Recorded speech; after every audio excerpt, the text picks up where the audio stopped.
The galaxy had known peace for 3,000 years. The Empire controlled everything. Their silver warships moved through space like sharks in dark water. No one challenged them. No one dared. They had conquered 57 species and made slaves of billions. Their emperor sat on a throne made from the bones of dead kings from 100 worlds. Then came the humans. Earth was discovered by accident. A scout ship crashed on the blue planet while running from an asteroid storm. The pilot sent one message before dying. He warned his people about the strange creatures he found. They walked on two legs. They had soft skin. They had no claws or armor, but something in their eyes scared him, something that made his blood run cold. The Empire sent observers. They watched humans for 50 years. They learned their languages. They studied their history. What they found disturbed the High Council deeply. These creatures were always at war with each other. They killed millions of their own kind over small pieces of land, over different beliefs, over resources they could have shared. The generals laughed at first. Such a violent and divided species would be easy to conquer. But the wise ones in the council saw something else. They saw a species that never gave up. They saw creatures who climbed out of caves and reached their own moon in less than 10,000 years. They saw beings who faced extinction many times and always survived.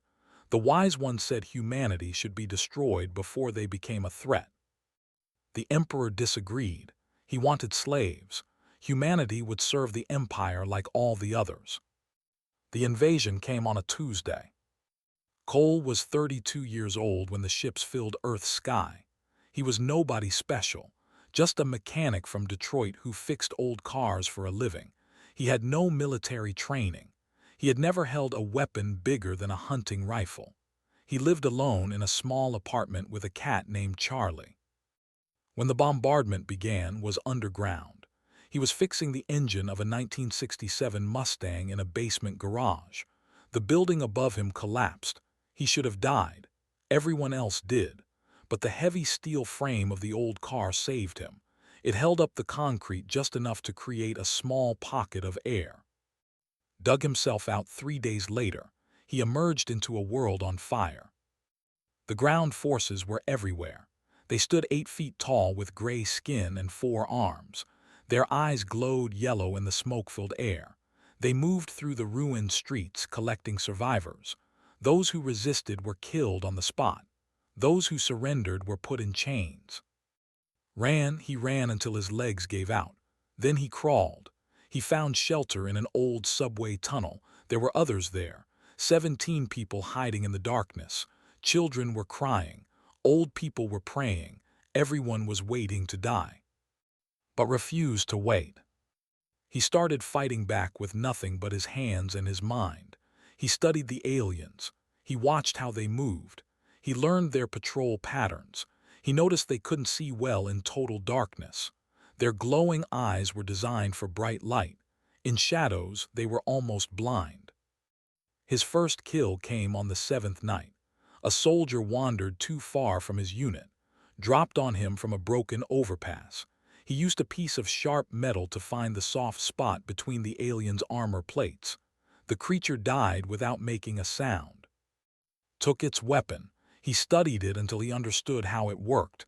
Then he went hunting. Word spread through the ruins of Detroit. There was a ghost in the city, something that killed soldiers in the night. The aliens called him the Shadow. They increased their patrols. They sent better soldiers. It didn't matter, kept killing. He rescued survivors whenever he could. He taught others how to fight.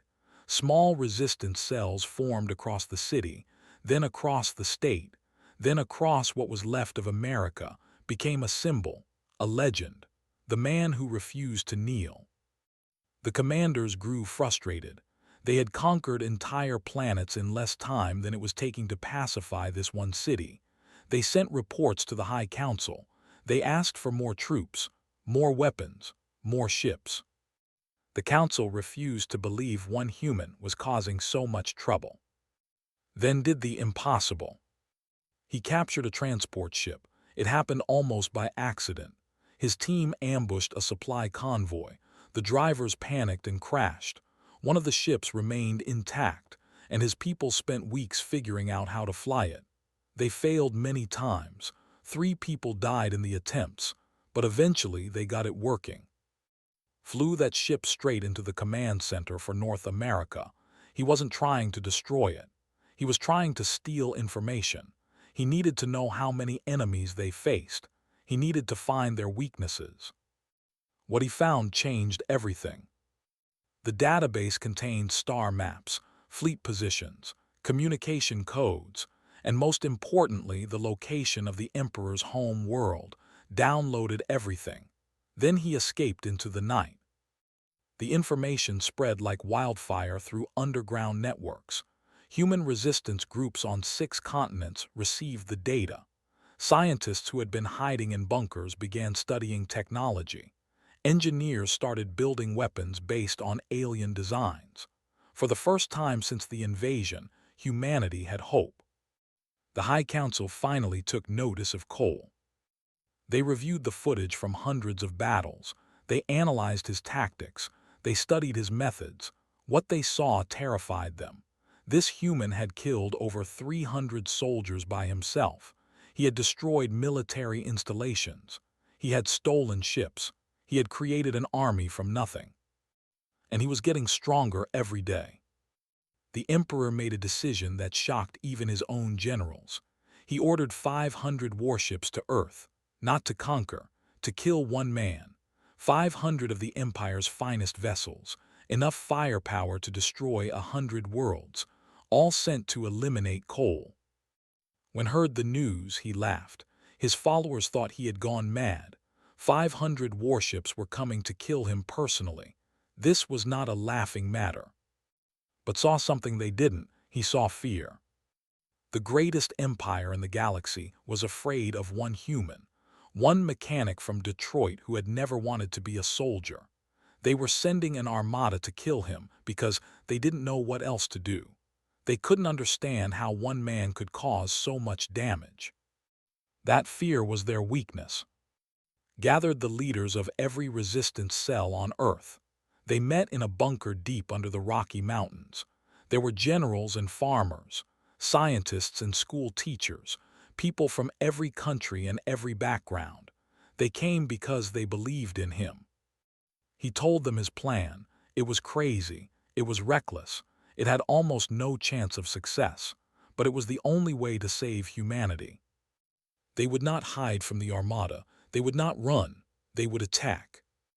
Not the ships themselves. That would be suicide. They would attack the Emperor's home world. Using the stolen star maps and communication codes, they would sneak a small team across the galaxy. They would strike at the heart of the Empire while its best ships were busy looking for one man on Earth. The room fell silent. Then someone started clapping. Then another.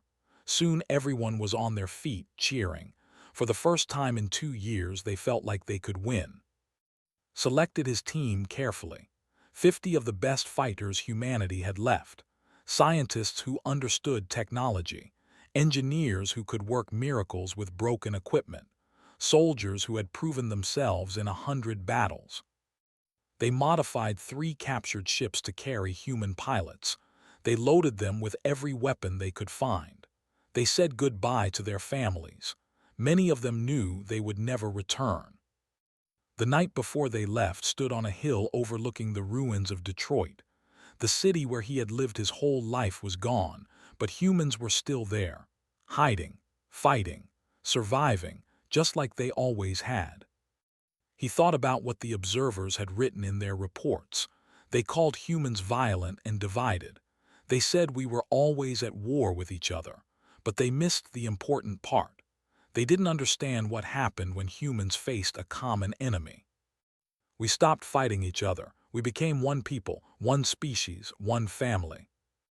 That was humanity's true power, not our weapons or our technology, our ability to unite, to sacrifice for each other, to fight for something bigger than ourselves.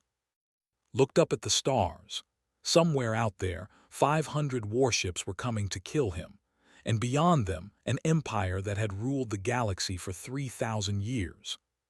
He smiled in the darkness. They had no idea what was coming. The journey to the Emperor's home world would take 3 months.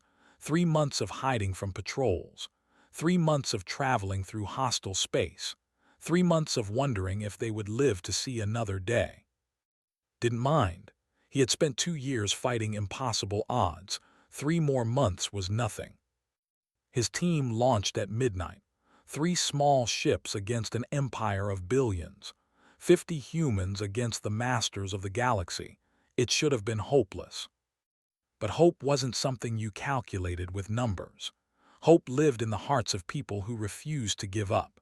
It burned in the souls of those who had lost everything and still chose to fight. Cole was nobody special, just a mechanic who knew how to fix things. But the galaxy was broken, and he intended to fix it. The unseen hero's journey had begun. Behind him, Earth continued to resist. The 500 warships arrived and found nothing but empty cities and traps. The soldiers searched for in places he had already left. They burned forests and leveled mountains, but they couldn't kill something they couldn't find. And across the galaxy, word began to spread.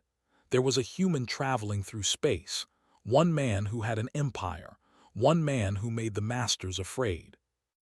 Other conquered species heard the stories. They whispered about the shadow. They wondered if maybe, just maybe, they could be defeated. For the first time in 3,000 years, the Empire's slaves began to dream of freedom. All because one man refused to kneel. All because 500 warships were not enough. All because humanity had finally shown the galaxy what it truly meant to be human. The war was just beginning, and Cole would not rest until every chain was broken, every tyrant was fallen, and every species in the galaxy knew the truth. You can conquer a human, you can destroy their cities and burn their world, but you will never break their spirit, and that spirit, once awakened, will never stop fighting until it is free. The stars waited, the Empire trembled. And somewhere in the darkness between worlds, a mechanic from Detroit was about to change the history of the galaxy forever.